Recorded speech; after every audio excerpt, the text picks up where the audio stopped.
Hi, you're very welcome. And in this video, what I want to talk about today is a question that was interestingly raised by somebody in the course, which is about the patterns in Excel, or if you like, the grid reference. So what I want to do is I want to just talk about three things. I want to talk about just introducing Excel to you as a grid. Secondly, I want to talk to you basically about the two types of data you can enter, which are essentially kind of numbers and text. Even dates are numbers, I'm afraid. And the third thing I want to mention is how you can use the thing to copy things across, copy entries across, and copy them down. So that's just what I plan to cover in this particular video. So let's just switch over straight away to an Excel spreadsheet.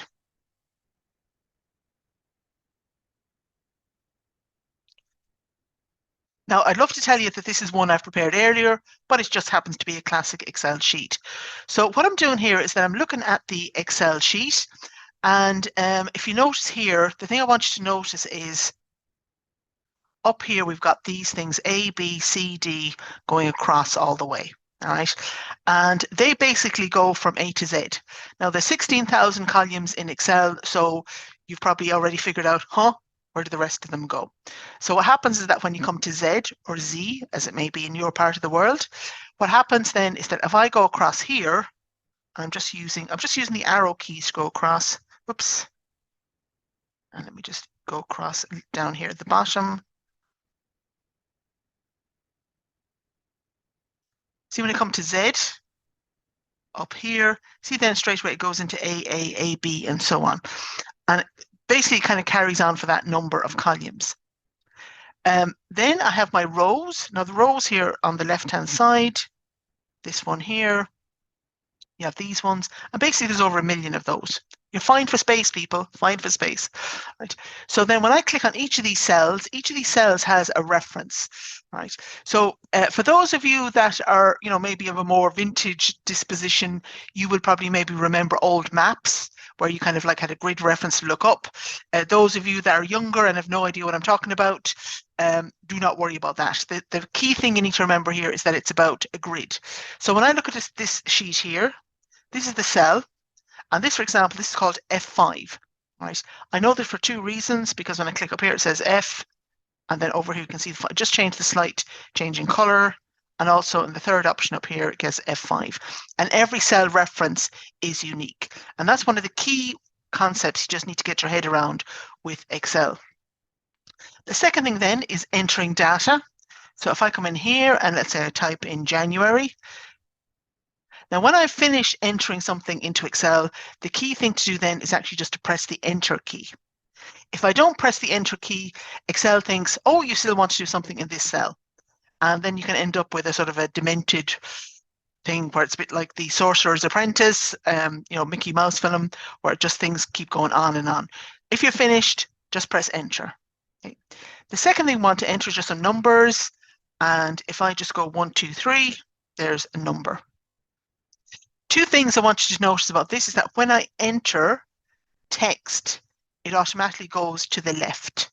All right, so if I widen out my column here, you can see I didn't do anything, but it went to the left.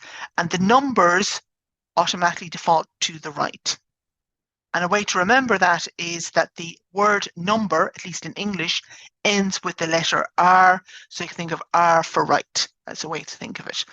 So that's, and if you're entering a date, all right, so let's say I just put in today's date, and I'm just going to put in, it's going to be the 30th of the 1st / 2024, and I'm entering that date. Let me just do that again. Press delete, the delete key.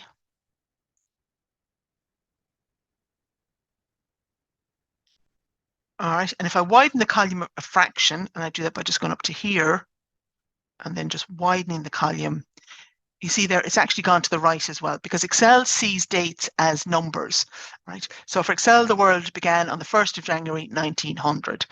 Okay, so just to bear that in mind. For Excel, there is no time before then.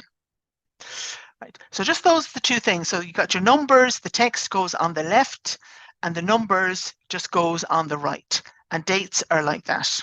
Right? And the last thing I just want to show you is, if, for example, I want to, let's say, copy this down, if I click on it, you always begin by clicking on it or selecting it. And then what I do is I'll go to the corner here And if I go to the corner, it changed to a little black cross, and then I can just drag it down. See there? And it just fills in the months for me automatically. If I want to do it, let's say with dates, again, you click on it, go to the corner, and then just you look for that little black cross and just drag it down. Now, the other thing that's very important to know in Excel is undo, which you can do is either Control and Z, which does undo for most things, except if you've said or done something stupid. Unfortunately, Control and Z does not work there. Believe me, I've tried. Right. So if I go to this one, also up here, there's a little back jumping button, what I like to call the oops button. Undo, undo here. And if I click on this one, and I say drag down the numbers, I can also do it there as well. All right. So this is not the only way to copy numbers or copy down across, but the first thing I want to just bear in mind is just to understand that thing about the grid, the patterns, and each of these cells, remember, it has a unique address. All right. Hope you find this useful. Take care and mind yourself.